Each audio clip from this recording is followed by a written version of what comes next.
So you still don't have a middle name? No. I never But- used a middle name or initial or anything. Yeah. Never felt that I needed it. Mm-hmm. So, I mean, that's the basics of my life. And we were married for 51 years before he died. That's wonderful. He was a hard-working person, a good provider, a good family man. Got along with people very easily. Mm-hmm. Fitted into my family very easily with my brothers and sisters. Mm-hmm. And So tell me about all his jobs that he had. well, he worked at the restaurant when we got married, and I guess he was like I was. He wanted to do something different, but he just didn't know. He lived on a farm. He was brought up on a farm, and he had no skills. And so I asked him what he wanted to do. He didn't know what he wanted to do, but he said he had to do something that he, would do better than what he was doing, because that was my angle. I said I worked in a lace factory, but I wanted to be a hairdresser. And so one thing led to another, and I suggested he go on the police force or the fire department, because I always felt that if you worked for the town or the city, that it was more, what would you call it? It was more steady and a job that you could be proud of, this sort of thing. And those policemen and firemen are still much in demand, but he didn't want to have nothing to do with guns, and he was afraid of, getting in fires and getting hurt and all that kind of stuff, something would happen to him and stuff like that. So he happened to see an ad in the paper one time. Coca-Cola was hiring help, drivers, and so I said, well, why don't you apply for it if you're interested in it, give it a shot and see what happens. So he did, and they hired him on the spot, and it was local. So he worked in the restaurant and then went to Coca-Cola? Yeah. Yeah. And he applied for the job. He didn't give up his other job until he got a job, because, during the Depression, that was during the Depression years in the 30s, And so they told him to come in the following week, and he was fortunate that he had a New York City license, driving license, or he had a little second-hand car. And he first started working on delivery trucks, and he was on that for several years. I don't remember how long. And then he was made supervisor of a group of delivery and that sort of thing. And then as time went on, he was working they had a union at that time, and I don't remember whether he actually joined a union or whether he didn't want to join a union. I don't remember that part of it. But then he was put into management, and he spent 36 years with the company. So he was, in other words, he was a good, steady worker. And we accomplished a lot. We lived nicely. We didn't do without anything, and Oakland had certain advantages. We did a little bit of traveling. So you lived mostly in the city at that time? In the city. And where did you live? In downtown Manhattan, because his headquarters were in downtown Manhattan. Yeah. So, like, what street? How can I describe it? It was in the Lower East Side. And the reason for that was because when we found an apartment down there, it was close to, not too far from where the plant was. And the plant was, I believe it was 19th Street or 20-something street and the East River. It was right on the river. And we lived there for about 35 years. Had 2 different apartments. Do you remember the address there? Monroe Street, that's all I remember. That was the main entrance. It was a complex of apartments. It was a new development. And we had a 3-room apartment for first few years. And then when Oakland got bigger, we got a 4-room apartment, 2-bedroom. And we lived in that for 36 years. In the 4-room apartment, we lived for 36 years. And then he retired, In the meantime, we bought this house through my suggestion, because I always wanted to go back to live in Connecticut. So, and by the time she was not in high school, in the upper grades of grade school, I was working part-time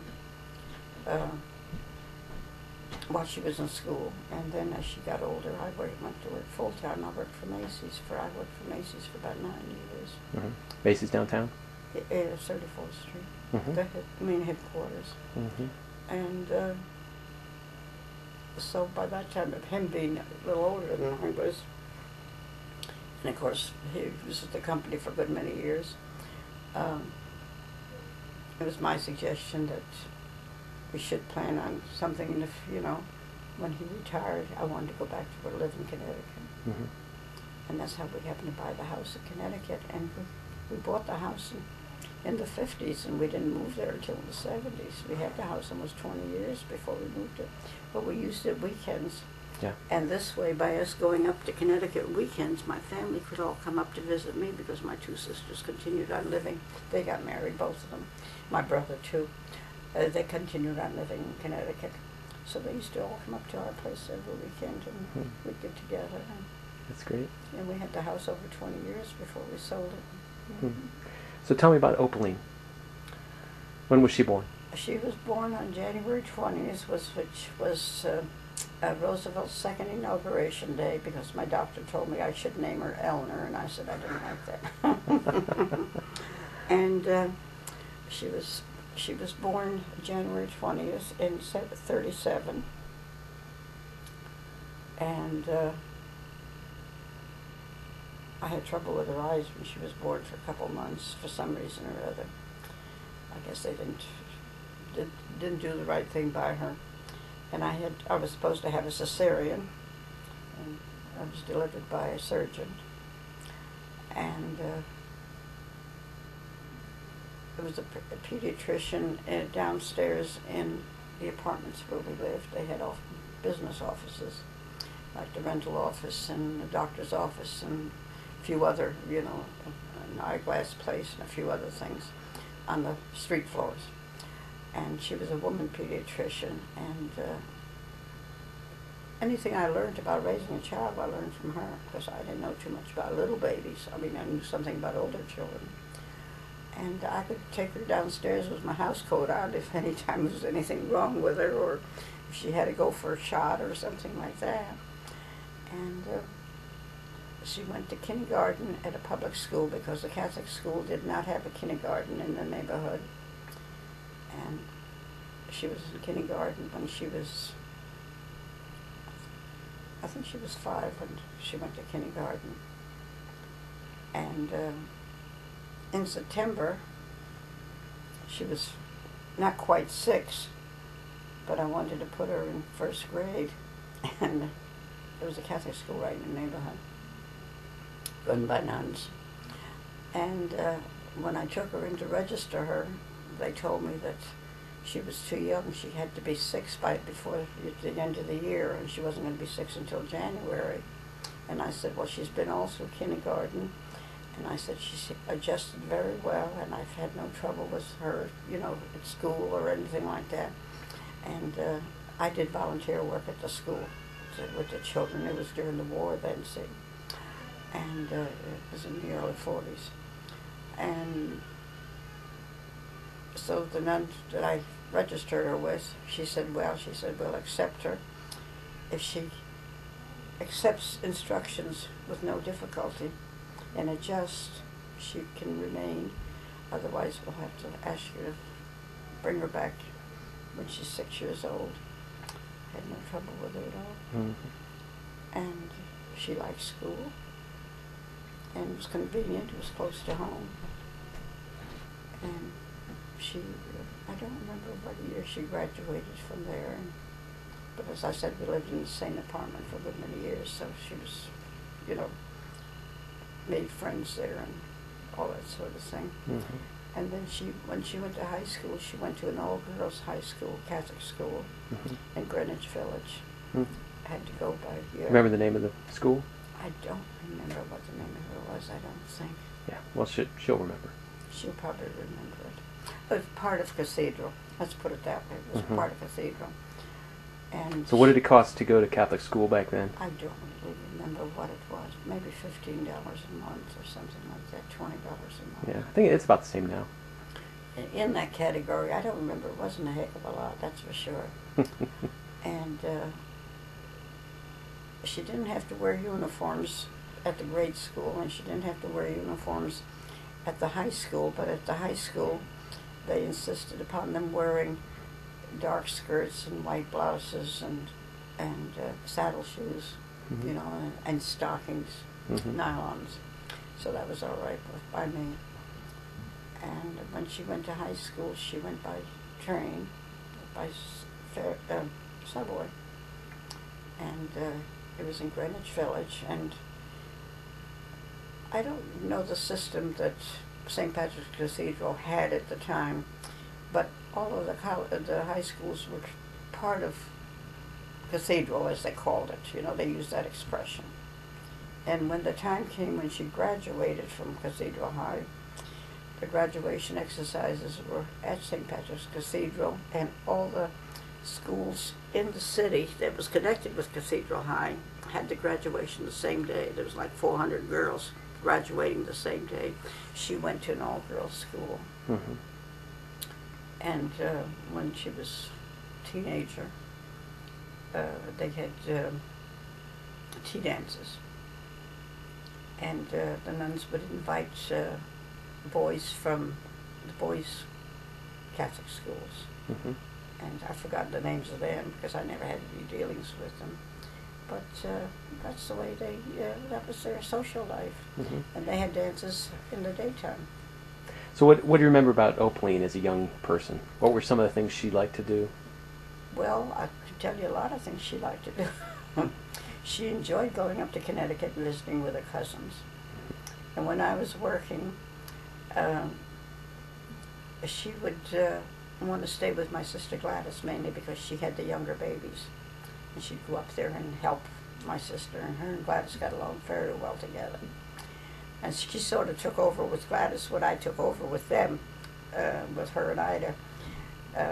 She'd go up for 2-3 weeks at a time in the summertime, and we'd go up over the weekend, and take her up one weekend. She'd stay a couple of weeks, and then we'd go up and pick her up and that sort of thing. And then she loved to have her cousins come down to New York. When they come down to New York to visit, two of them, Gladys's little girl Nancy, and my brother's daughter Barbara, they were near Vaupline's age, and she loved having them, and she would take them sightseeing, and they'd walk around the village and take the ferry to Staten Island, I believe it was, yeah. She was familiar with all that sort of thing, because we used to take her as she was growing up to see all the things, Chinatown and, Radio City and places like that. And she'd take them shopping, and she made friends, and she had this one friend that she went to school with. To this day, she keeps in touch with her. She was Oakley's maid of honor when she got married. Mm-hmm. And her two cousins, as Barbara and Nancy that I was speaking of, were her two bridesmaids. Mm-hmm. So she grew up with them.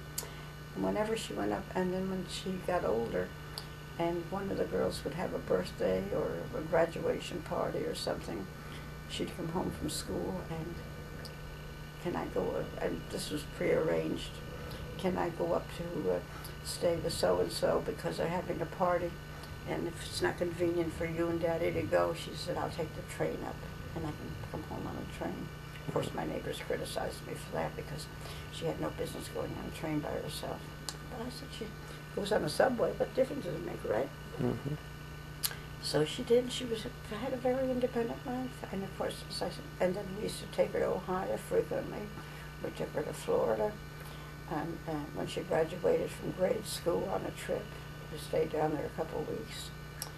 When she graduated from high school, we took her to Iowa to visit with her aunt out there. Mm. Her aunt's name, I named her after this particular aunt. They lived in Iowa, and we stayed out there at a hotel because this aunt's father had a hotel, so we stayed with them. Mm-hmm.